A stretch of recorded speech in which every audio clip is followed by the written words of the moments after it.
Nous allons lire à partir du livre des Nombres et chapitre 20.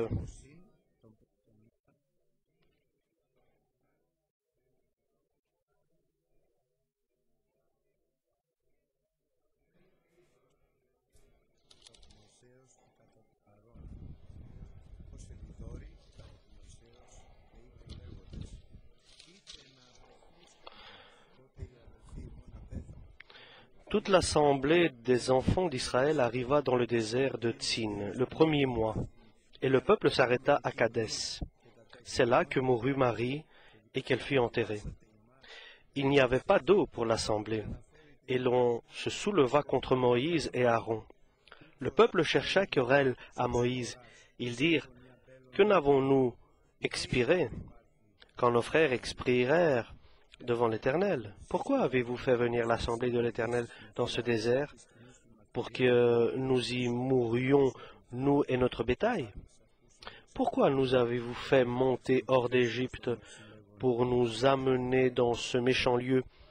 Ce n'est pas un lieu où l'on puisse semer, et il n'y a ni figuier, ni vigne, ni grenadier, ni de l'eau à boire. » Moïse et Aaron s'éloignèrent de l'assemblée pour aller à l'entrée de la tente d'assignation.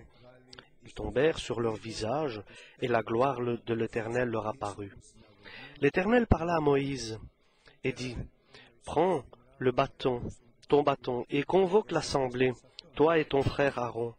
Vous parlerez en leur présence au rocher, et il donnera ses eaux. Tu feras sortir pour eux de l'eau du rocher, et tu abreuveras l'assemblée et leur bétail. » Moïse prit son bâton qui était devant l'Éternel. Comme l'Éternel le lui avait ordonné, Moïse et Aaron convoquèrent l'assemblée en face du rocher. Et Moïse leur dit, « Écoutez donc, rebelles, est-ce de ce rocher que nous vous ferons sortir de l'eau ?» Puis Moïse leva la main et frappa 2 fois le rocher avec son bâton. Il sortit de l'eau en abondance. L'assemblée but et le bétail aussi.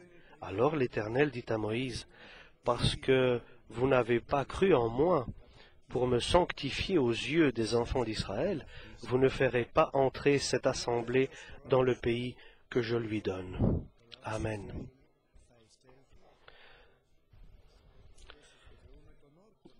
Suivant les promesses de Dieu qu'il avait fait à Abraham, Isaac et Jacob, ce peuple va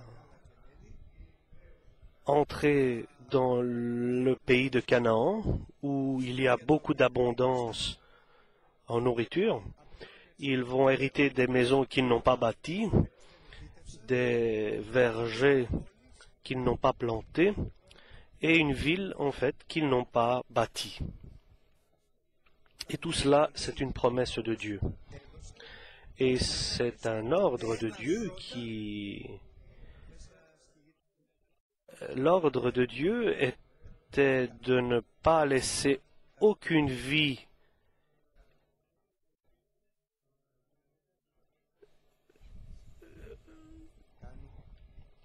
sans la tuer. Donc, nous voyons que Dieu, là, nous pourrons dire qu'il est très dur, parce qu'il a donné un ordre de ne pas laisser aucune vie vivante, aucune personne vivante. Il avait donné cet ordre au peuple d'Israël de faire une totale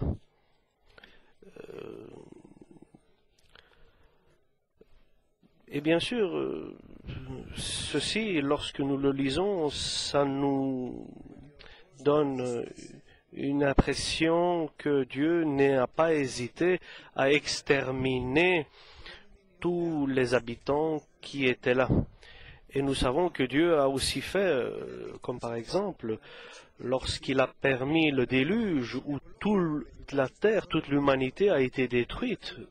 et sauf Noé et sa famille a été sauvés par l'arche qu'il avait construite. Donc Dieu permet et ordonne ces destructions et ces exterminations de l'humanité. Et nous savons que Dieu avait informé Noé pour qu'il puisse construire cette arche. Et lui, Noé et sa famille a été sauvés. Ses 3 enfants et ses 3 maris de ses filles. Et nous savons aussi, par exemple, Dieu a détruit Sodome et Gomorrhe lorsqu'il a fait sortir de Sodome et Gomorrhe Lot et sa famille. Et tout cela, pourquoi Dieu le fait? Pourquoi Dieu accomplit ces destructions et ces exterminations? Parce que Dieu est bon. Mais nous devons aussi savoir qu'il est aussi un Dieu de colère et de feu ardent. Et nous savons aussi que la ville de Sodome et Gomorrhe, nous savons que le péché était arrivé au comble, au sommet. Et il avait informé Abraham pour cela. Et il avait dit à Abraham que je vais détruire Sodome et Gomorrhe. Et Abraham lui dit, mais s'il y a 50 justes dans cette ville de Sodome et Gomorrhe, tu vas détruire les justes avec ceux qui méritent la destruction? Et Dieu dit non. Non, s'il y avait 50, pour les 50, je laisserai cette ville suivre son cours. Mais lorsque dans une ville, le péché était arrivé au sommet, et parmi cette ville, il n'y avait pas 50 justes, alors Abraham dit, j'ai peut-être exagéré, s'il y a 40, 30 ou 10, 20, et à cause de ces nombres justes, tu vas les détruire à cause des méchants. Et Dieu dit non, ni s'il y avait 20 justes, pour les 10 par exemple justes, j'aurais laissé cette ville. Mais qu'est-ce qu'il va faire? Dieu va enlever les justes de la ville pécheresse et il va détruire ceux qui méritent la destruction. Et Dieu n'est pas injuste. Il va retirer le juste des injustes avant d'apporter la destruction. Et Dieu s'intéresse à celui qui cherche Dieu, celui qui veut connaître Dieu, celui qui veut savoir ce que Dieu désire de lui. Ce sont des personnes comme ça que Dieu cherche. Mais la justice de Dieu s'étend à son peuple, à ses serviteurs. Et aujourd'hui, c'est notre message. Parce que Dieu, à tous les hommes, vers tous les hommes, il est bon. Mais il est juste aussi envers tous les hommes. Il gracie, oui, il nous gracie à tous, mais il ne fait pas d'exception à personne. Lorsque le peuple d'Israël, après son exode de l'Égypte, Dieu leur a dit, entrez dans cette terre de Canaan et héritez. Ils ont même envoyé 12 espions, éclaireurs, je pourrais dire, et 10 de ces 12 ont dit, nous allons retourner parce que les personnes ici dans cette terre, ce qu'ils voyaient, c'était des personnes impossibles à combattre. Ils ont considéré les 10, leur foi n'était pas unie avec la parole de Dieu. Et ils disaient qu'il y avait même des anakim, donc des géants, et nous sommes du pain pour eux. Si nous allons entrer là pour les combattre, ils vont nous détruire rapidement. Mais 2 des 12, Caleb et Josué, ils sont restés avec foi en Dieu. Ils ont dit, non, mais n'ayez pas peur. Puisque Dieu nous a envoyés et nous dit, héritez cette terre, c'est lui qui va prendre part de notre vie. C'est lui qui prendra notre vie dans sa main. Et c'est Dieu qui prend dans ses mains notre vie. Lorsque l'homme de Dieu se tourne et cherche la parole de Dieu et la voix du Saint-Esprit, alors ceux qui sont guidés par le Saint-Esprit sont vraiment alors des enfants de Dieu parce qu'ils ont confiance à la parole de Dieu. Mais les 10 des 12, c'étaient des personnes justes et pourtant ils ont hésité, ils ont douté en voyant ce qu'ils voyaient dans la terre promise à Canaan. Et pourtant, ils ont vu la mer Rouge s'ouvrir, le peuple d'Israël passer à travers cette mer Rouge. Et nous savons qu'il y a certains qui se sont mis contre Aaron et Moïse. La terre s'est ouverte et Dieu les a permis que la terre les engloutit. Et pourtant, les 10 n'ont pas cru à la parole de Dieu. Du moins, ils ont douté, je peux dire. Ils ont hésité. Ils ont eu peur en voyant cela. Donc, ce qu'ils voyaient de leurs yeux était plus grand que leur foi. Et pourtant, les 2 autres, Caleb et Josué, leur foi était plus grande que ce qu'ils ont vu. Et les 10 disaient, nous allons retourner à Pharaon, nous allons retourner en Égypte. Et nous savons que Pharaon, c'était le modèle, le type du diable.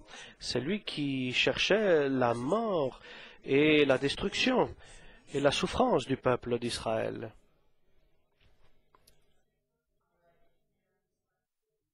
Et tout cela à cause de l'incrédulité, de manque de foi. Et ces personnes n'ont pas été plus forts dans la foi.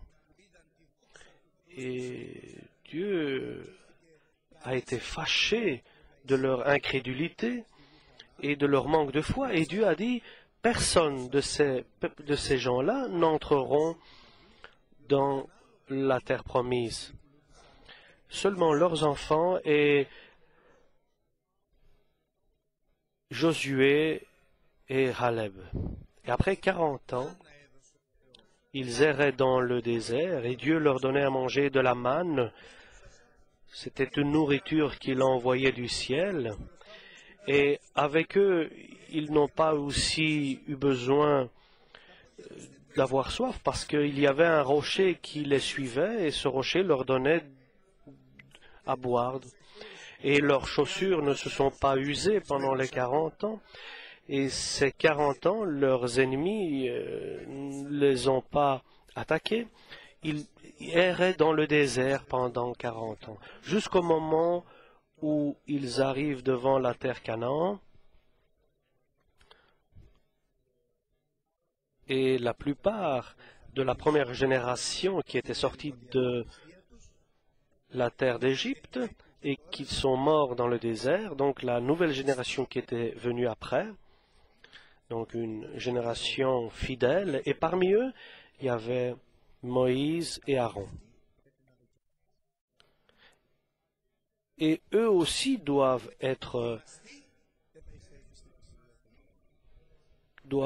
traverser des épreuves, doivent être éprouvés. Si Aaron et Moïse doivent aussi être éprouvés par Dieu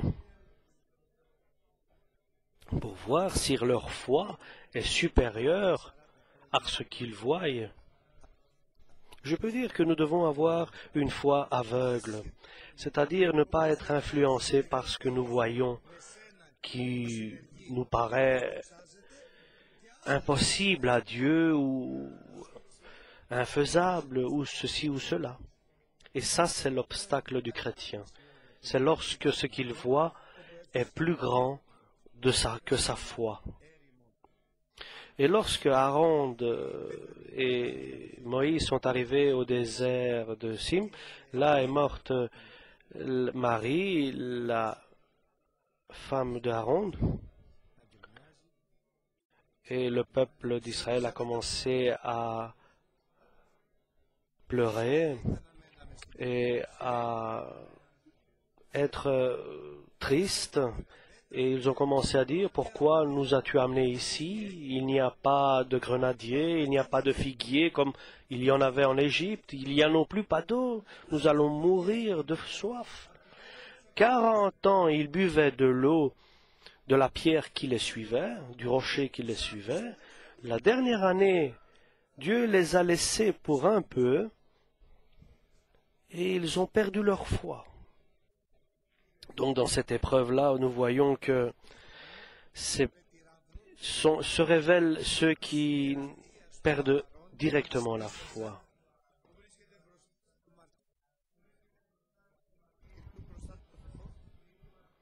Et alors là, Aaron et Moïse se sont rendus devant la tente d'assignation, donc devant la tente où on invoquait Dieu.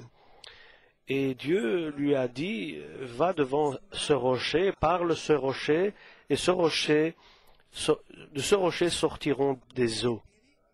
Pendant 40 ans, je répète, et Moïse et Aaron,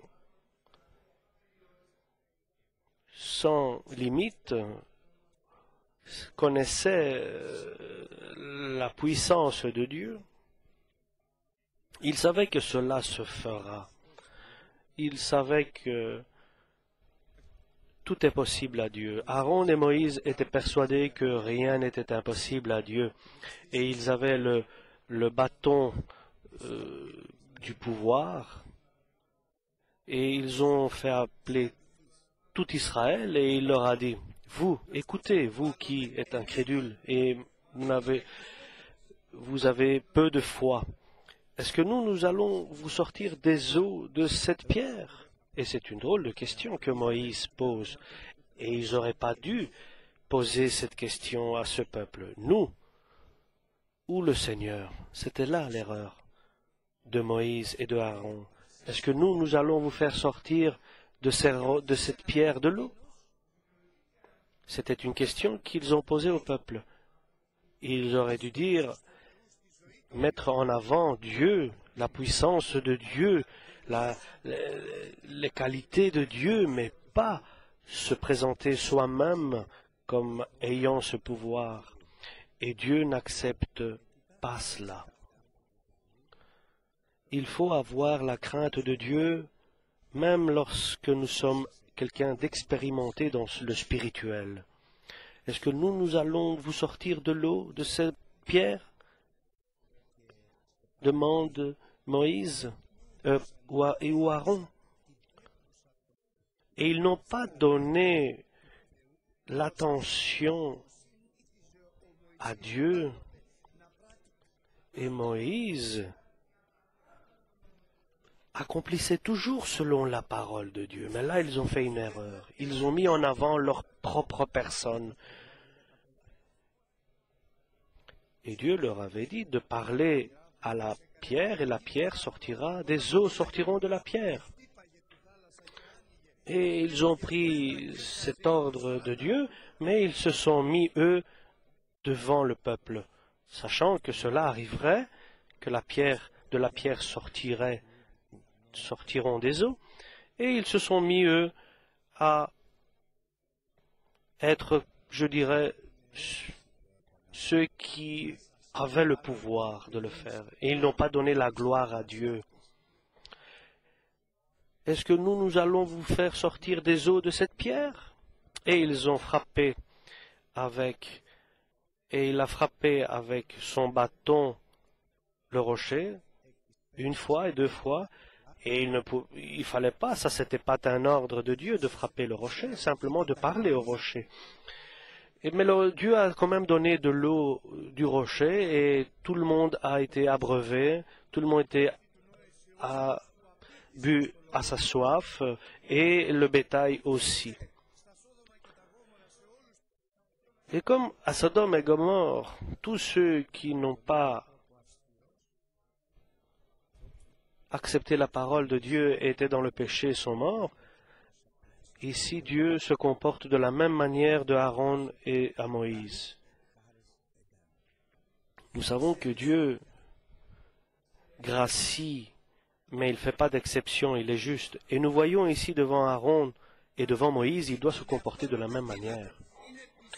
Et il ne peut pas renier sa propre personne, il est fidèle à sa parole. Lorsqu'il dit quelque chose, il le fait.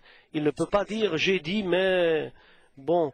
Non, lorsqu'il dit quelque chose, il l'accomplit, il le fait. Et il leur dit, à Aaron et à Moïse, « puisque vous ne m'avez pas obéi et accompli exactement comme je vous ai dit de parler au rocher. Ne pas frapper le rocher, mais de parler au rocher et de donner la gloire à Dieu, de ne pas dire « est-ce que nous allons vous faire sortir de l'eau du rocher ?» Et là, nous voyons que Dieu leur a dit que vous rentrerez jamais dans la terre promise. Il les a punis en quelque sorte à cause de leur...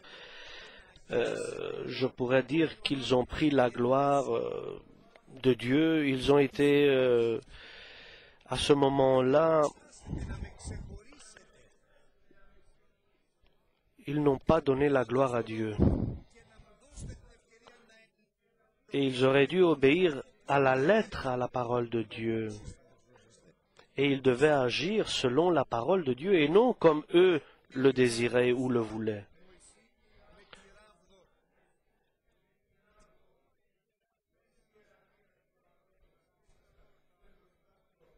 Et ils n'ont pas agi comme Dieu leur avait demandé de faire.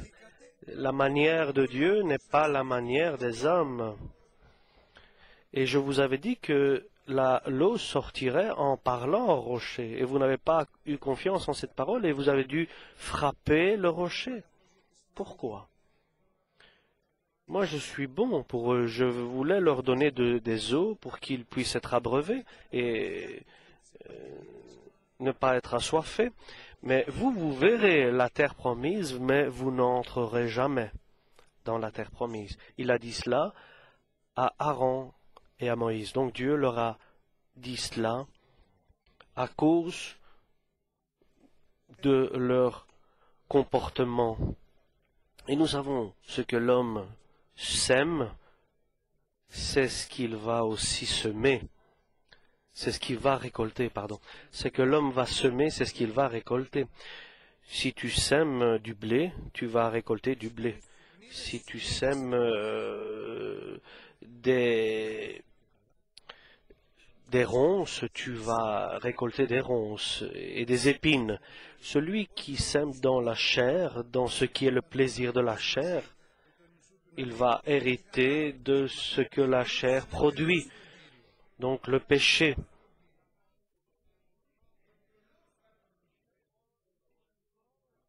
Et je répète, certains n'ont pas suivi le Seigneur comme il fallait. Moïse et Aaron ont perdu à cause de leur imprudence. Ils ont été un peu, peut-être, prétentieux dans cette affaire-là, avec les eaux du rocher qui devaient sortir.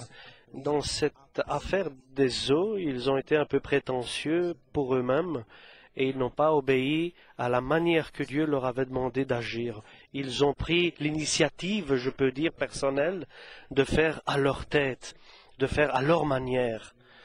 Et Dieu les a sanctionnés pour cela. Et maintenant, nous vivons dans une époque où les choses sont dans une impasse. Et je répète que nous avons tous une grande occasion de prendre part à l'enlèvement de l'Église. parce que nous savons que la fin de toute chose est proche, parce que nous voyons les jugements de Dieu sur la terre. Nous voyons la situation de la terre, de l'économie, de l'environnement, et partout des impasses et des voies sans issue.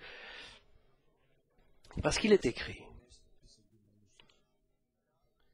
la terre va ressembler aux douleurs de celle qui est prête à mettre au monde un enfant. Voilà les gémissements d'une mère, d'une femme qui va mettre au monde un enfant, ainsi seront les gémissements de la terre à la fin des temps. Et nous sommes dans cette période de gémissement de la terre. Et nous savons que après les gémissements, il y a la naissance de l'enfant. Et les derniers temps seront comme les gémissements, les douleurs de l'enfantement. Lorsque les gens diront paix et paix sur la terre, alors là viendra soudainement et sans prévenir une destruction complète, totale. Lorsque les gens se sentiront en paix et diront nous sommes en paix, nous allons mieux, et craignons que quelque chose vienne immédiatement. Et nous savons que la crise économique nous touche tous et que Dieu nous garde de cette crise économique. Et non seulement qu'il nous garde de tout ce qui arrive, parce que les jours sont mauvais et pernicieux, que Dieu nous garde dans la foi, avec une crainte de transgresser la parole de Dieu, pour ne pas perdre l'occasion de prendre part à l'enlèvement de l'Église, pour que nous puissions entrer dans dans le royaume céleste avec beaucoup de bénédictions. Amen.